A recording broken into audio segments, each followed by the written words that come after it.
안녕하세요. 하이커 데이빗입니다. 오늘은 제가요, 등산을 처음 시작하시는 분들을 위해서 등산화에 대해서 설명을 드리고자 합니다. 우리가 등산을 할 때는요, 여러 가지 필요한 장비와 준비물이 있는데 그 중에 제일 중요한 게 저는 이 등산화들이라고 생각합니다. 그래서 오늘은요, 제가 그동안 사용해왔던 저의 등산화를 여러분들에게 직접 보여드리면서 설명을 드리려 합니다. 그럼 잠시 후에 돌아오겠습니다.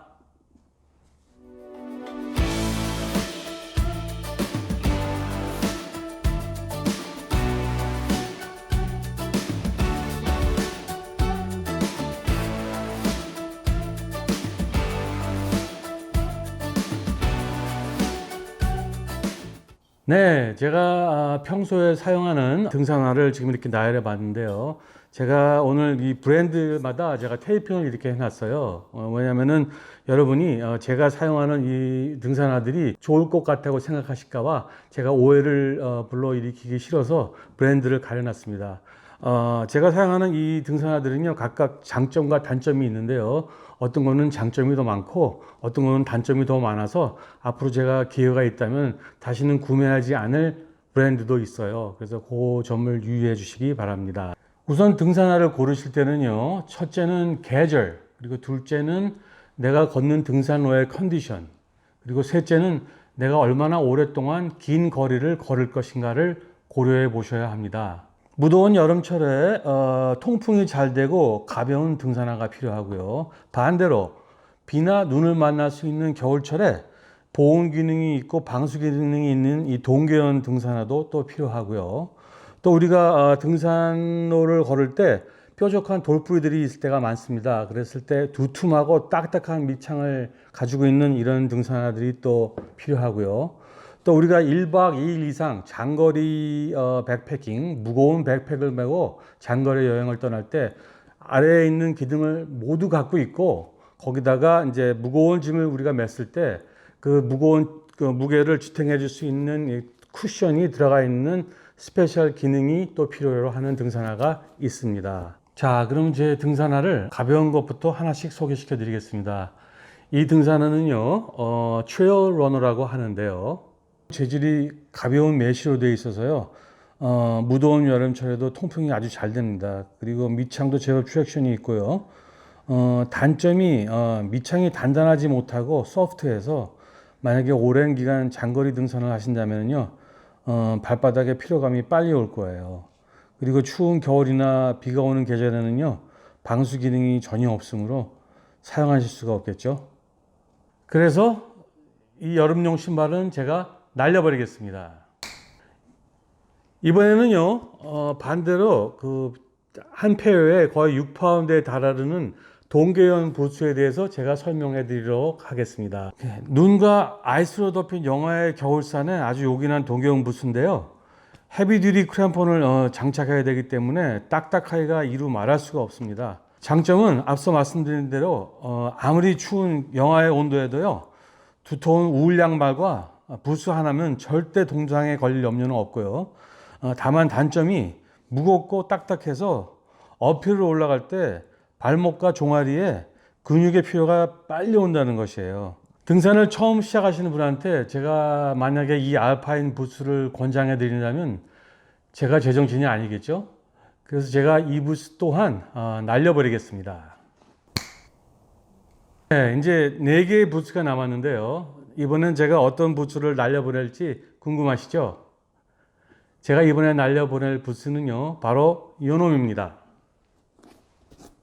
네, 요놈의 장점은요, 한마디로 든든하다는 것인데요. 고텍스 기능이 있고 재질이 통가죽이고 밑창도 아주 단단해서 궂은 날씨에도 무거운 배낭을 메고 아주 장거리 여행 갈 때 아주 믿음직한 부츠인데요.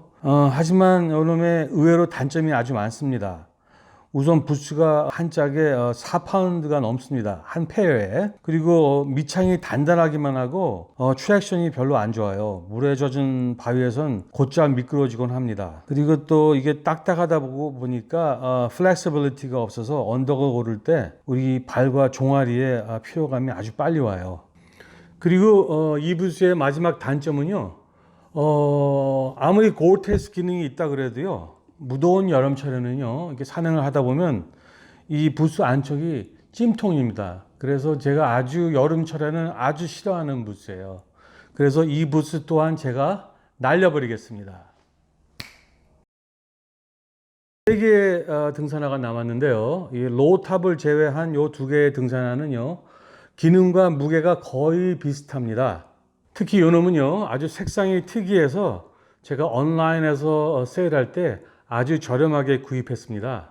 사실은 제가 좀 창피한 얘기인데요. 그러니까 50대 중반을 넘어서면서 갑자기 여성 호르몬이 생산이 돼서인지 몰라도요. 한동안 제가 말도 안 되는 그 촌스러운 그 빨간색에 꽂혀 있었던 순간들이 있었어요. 그래서 그 시절에 제가 구매한 등산용품이 몇 가지가 있는데요. 그때 이 신발도 제가 이 부츠도 그때 구입했던 것 같아요. 그래서 이 부츠 역시 제가 충동 구매로 구입을 했기 때문에 여러분들한테 권장하지 않고 이 자리에서 날려버리겠습니다. 자, 이제 2개의 등산화가 남았는데요. 사실은요, 제가 남가주에서 등산을 시작하고 싶어 하신다면요, 제가 초보자분들에게 권장하고 싶은 등산화가 바로 이 2가지 스타일의 등산화입니다. 네, 로우탑인 이 친구는요, 아주 가볍고 밑창이 예상외로 두껍고 단단해서 장거리 할 때 아주 좋습니다. 하루 종일 걸어도요, 의외로 발에 피로감이 전혀 없고요. 만약에 혹시 본인이 등산하실 때 발목을 감싸주는 그 안정감이 있는 미드탑을 원하신다면요, 같은 브랜드의 미드탑을 제가 권장해 드려요. 브랜드 이름은요, 어보즈이고요. 모델은 사투2입니다. 아주 가격 대비 좋은 등산화입니다. 네, 그 다음에 제가 권장하는 부츠의 스타일이 바로 이 스타일인데요. 저는 이 부츠의 스타일을 권장해 드리는 거예요. 통가죽이 아니고 패브릭으로 재질로 되어 있고 이제 스웨이드가 약간 들어가 있는데요. 방수 기능도 있고요. 통풍 기능도 아주 좋아요. 그리고 든든하기도 하고 그래서 제가 이 스타일을 여러분한테 소개해 드리는데요. 불행하게도 제가 소유한 이 브랜드는 제가 권장하지 않습니다. 제가 여러분한테 권하는 브랜드는요, 솔로몬사의 퀘스트 4D GTX를 강추합니다. 이제 등산화의 스타일을 정하셨다면요, 이제 구입을 하셔야 되는데, 요즘 생활용품을 구입하실 때 추세가 모두 온라인을 통해서 구입하시잖아요. 근데 등산화만큼은 특히 처음 사시는 등산화라면요, 이렇게 본인이 직접 REI 같은 매장을 방문하셔서 구입하시는 것을 저는 적극 추천합니다.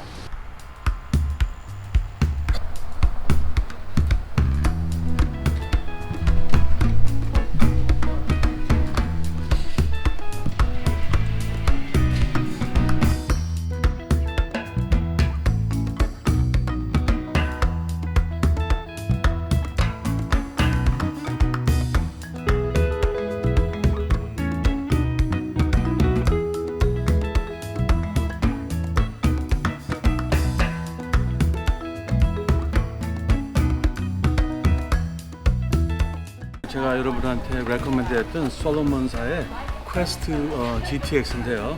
제가 한번 이걸 트라이 해보겠습니다.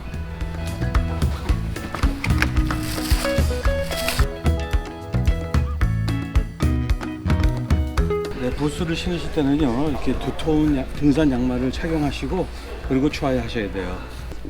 이렇게 신발을 이제 트라이 하실 때요, 이렇게 앞에 끈을 다 풀으신 다음에 이렇게 발을 넣으신 다음에요, 보통 많은 분들이 여기서부터 꽉꽉 조여오시는 분들이 계세요, 앞부분을요. 근데 등산화는 이렇게 앞부분을 조이시면 안 돼요. 왜냐면 발가락 부분이 이렇게 편하게 이렇게 룸이 있어야 됩니다, 발가락 부분에. 그래서 저기 앞부분은 그냥 살짝 이 정도만 해주시고요. 타이트 해야 되는 부분이 이제 여기서부터예요. 여기서부터만 걸을 때 이렇게 조여주시고, 또 한번 여기도 한번, 여기도 한번 타이트하게 조여주시고, 마지막에 이렇게 한번 더 걸어가지고 이렇게 꽉 조여주시면 돼요. 그러니까 항상 여기는 루즈하게, 발목 부분은 타이트하게. 그리고 묶으실 때 이렇게 나비 모양을 묶으셔가지고요, 이렇게 해서 한 번 넣고 또 이쪽으로도 한 번 이렇게 넣으셔가지고 당겨 주시면은 이 끈이 절대로 안 풀어집니다.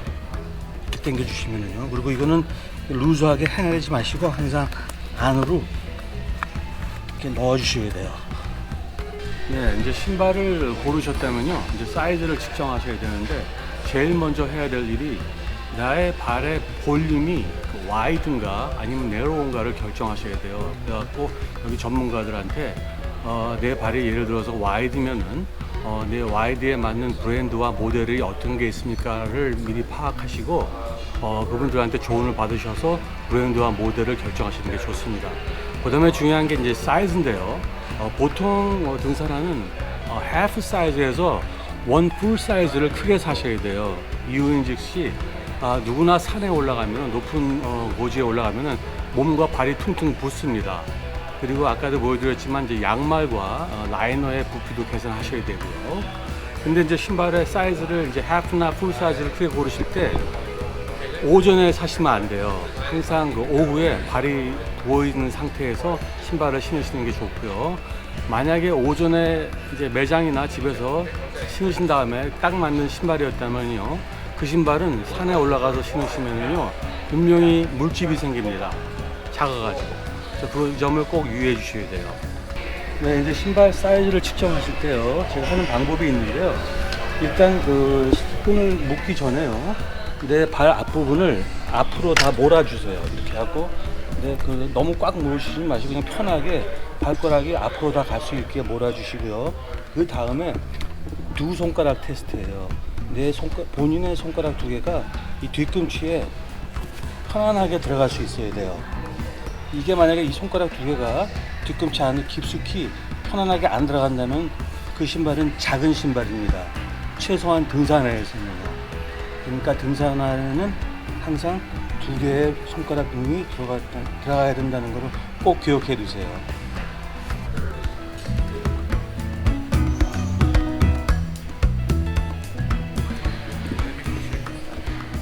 신발이 이렇게 플렉시빌리티가 아무리 그 밑창이 단단하다 그래도요, 두껍고 단단하더라도 이 플렉시빌리티가 있어갖고 이렇게 접히는 신발하고요, 이게 접히지 않는 신발하고는 발에 오는 피로감이 정말 차이가 많이 납니다. 그래서 저는 항상 딱딱하고 두껍고 단단한 밑창이라도 요새 테크놀로지를 이용해서 이렇게 항상 접힐 수 있게 산 이렇게 언덕을 올라갔을 때 접힐 수 있는 신발을 권장합니다.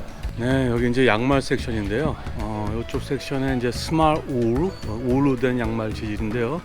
울 양말도 이렇게 여러 가지 종류가 있어요. 얇은 양말, 뭐 중간 양말, 그리고 두꺼운 양말이 있는데요. 요거 같은 경우에는 제일 두꺼운 재질이에요. 그래서 가격도 제일 비싸고 제일 헤비인데 추운 겨울에는 이걸 적극적으로 제가 추천합니다. 두껍고 따뜻합니다. 그리고 이제 양말 신기 전에 그 라이너라고 있는데요.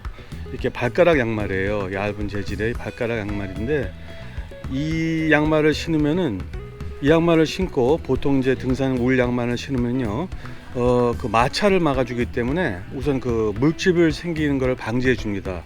그리고 이제 여름철에 발이 이제 뜨겁고 땀이 많이 날 때 항상 발을 뽀송뽀송하게 드라이 시켜주죠. 기능성 깔창들인데요. 저 같은 경우에는 여기 슈퍼피트의 그린 색깔을 사용하고 있는데요. 이 기능성 깔창을 사용하시면은 보통 발에 이제 그 평발이라던가 뭐 문제가 있으신 분들도 계시고 뭐 문제가 없으시더라도 이런 그 깔창을 사용하시면은요, 장거리 산행을 하시더라도 발의 피로감이 상당히 덜어집니다. 그래서 저는 이걸 적극 추천드립니다. 이제 그만 등산화 리뷰를 마치려 하는데요. 조금이라도 도움이 되셨다면 좋아요와 구독을 꼭 부탁드리겠습니다. 네, 그리고 다음 장비 리뷰는요, 제가 평상시에 산에 다니면서 가지고 다녔던 쿠킹 버너들을 가지고 여러 개의 버너들을 가지고 소개시켜 드리도록 하겠습니다. 그럼 다음 영상에 뵙겠고요. 오늘도 저희 채널을 방문해 주셔서 대단히 감사합니다. 안녕히 계세요.